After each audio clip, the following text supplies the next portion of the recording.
Hey guys, Cadet Swanigan, your Blue Squadron Commander, and I'll be talking about the female uniform and the regulations on how to wear, what you can and can't do, and where everything goes. So in our unit, we have 3 default uniforms. We have Class A, Class B, and Class C.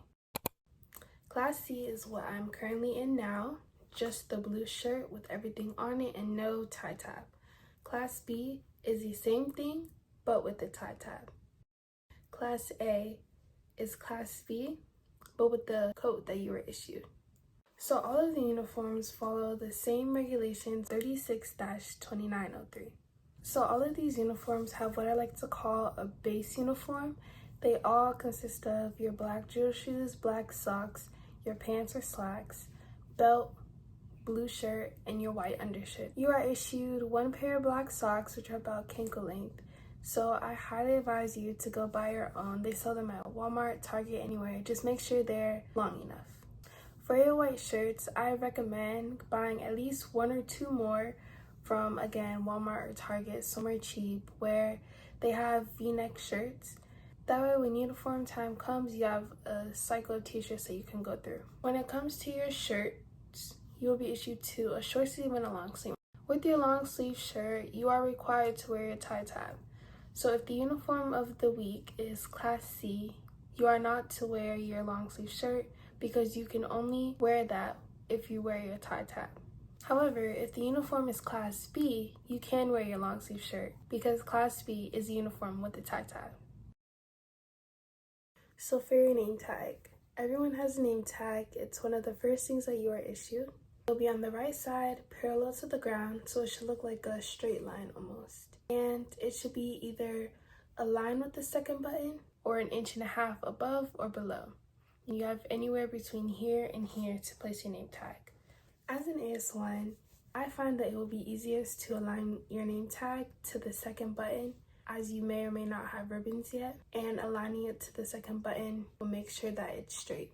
When you are putting your name tag on a uniform, you will also be told to cut out a piece of cardboard that matches the shape of your name tag. That way, when you put your name tag on, it's not likely to move around and it stays one place. Putting cardboard behind your name tag also helps make your uniform look flat and neat.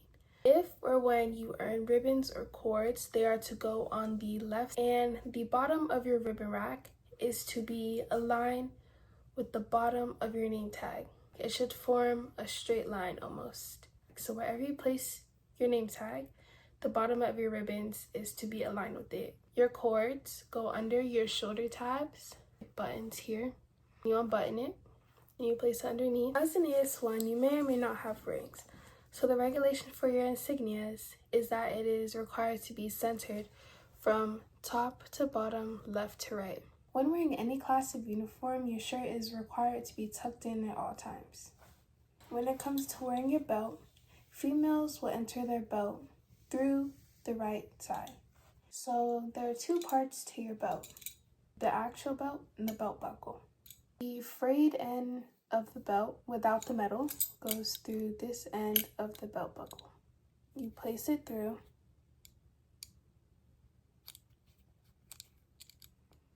and you push it down to close it. As a female, your belt is required to go through your right side. So the metal end of your belt should enter through your right.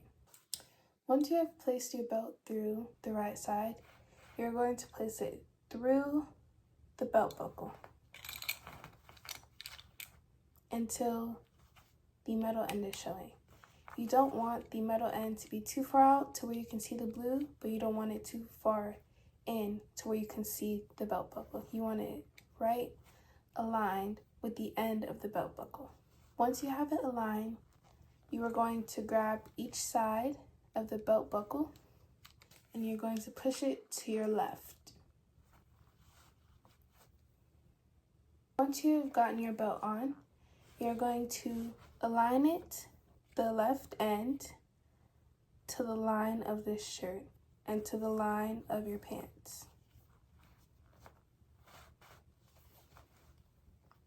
This is called your gig line.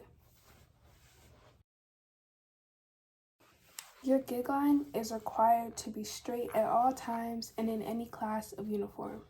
The headwear you'll be issued for your uniform is called a cover. The female cover is slightly curved and is kind of shaped like a banana. When you wear it, you are required to wear it outside when walking in the parking lot or anywhere else outside. The only areas you are not required to wear it in is in the bus loop or inside. If you are an officer, you will have your insignia on it. If you're an enlisted, you will not. It's go on the left side of your uniform in between the first and second belt loop.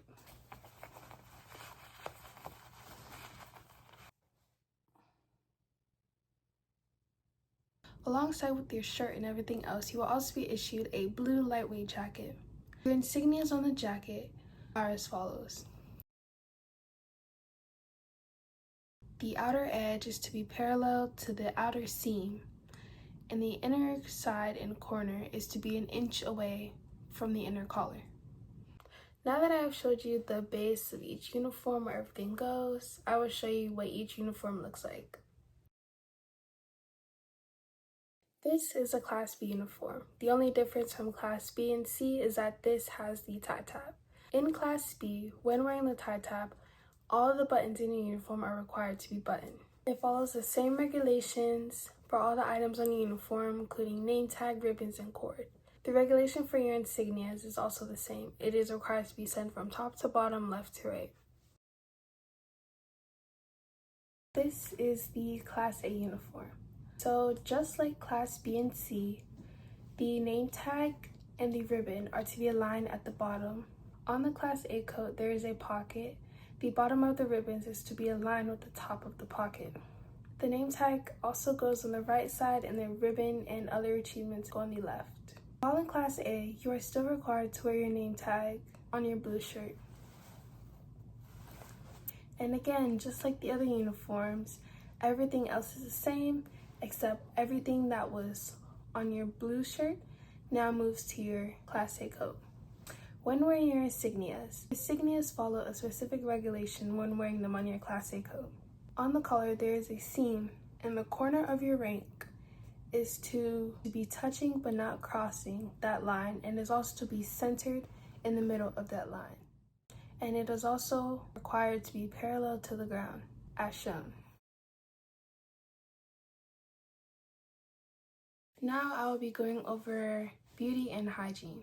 As females, we are required to wear our hair a certain way. The length of your hair does not matter, however, it still has to follow regulations.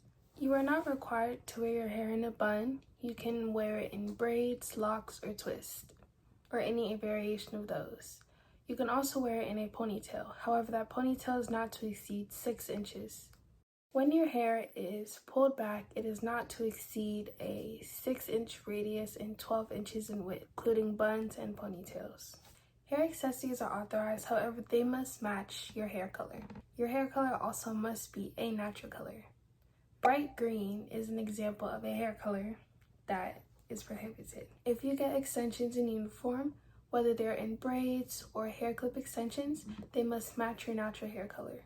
If you have bangs, they are not to past your eyebrows. Here are some examples of ways that you can wear your hair in uniform.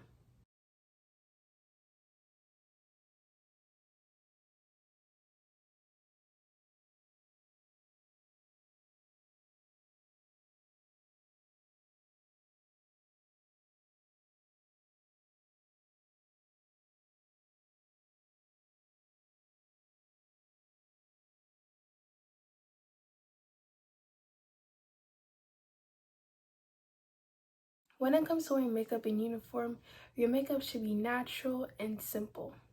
It is not to be dramatic or distracting from the uniform. So for those of you who like to get your lashes done, they are required to be a certain length. Lashes cannot exceed 14 milliliters in length. You are allowed to wear jewelry in uniform. Only females are allowed to wear earrings. You can wear up to 3 rings at a time. If you have piercings, you are required to take them out during uniform. However, you can have the clear placeholders. When wearing jewelry, it should be modest and simple. It should not take away from your uniform. You are not allowed to wear necklaces in uniform. However, if you do, they are required to be tucked into your uniform so that they are hidden and not to be seen. Earrings in uniform are allowed. They must be small and spherical. You can wear pearls or studs. However, they also may not detract from the uniform. If you have multiple ear piercings, you are only allowed to wear one set of earrings in the lowest piercing that you have. You may have your nails painted and done in uniform. Only females are allowed to wear nails in uniform. They may be a single color, however not an extreme color, and will not detract from the uniform. Examples of extreme colors are neon, purple, fire engine red, and black. Design, two-tone, or multicolored nails are not authorized in uniform. French tips are authorized. The nail will not exceed 1/4 of an inch. When wearing uniform, you are required to maintain good hygiene. That includes showering, making sure you wear deodorant, and other things including brushing your teeth. Last but not least, a few things that I recommend you keep in mind in uniform. Remember that there is always somebody watching, in JROTC and out of JROTC. When you're in uniform, you're not only representing yourself, but the unit. Your behaviors impact how others see the unit, which is why it is so important to be mindful of the choices that you make in uniform. And that is all for the female uniform. If you have any further questions, feel free to text me or ask me, and I will do my best to help you out.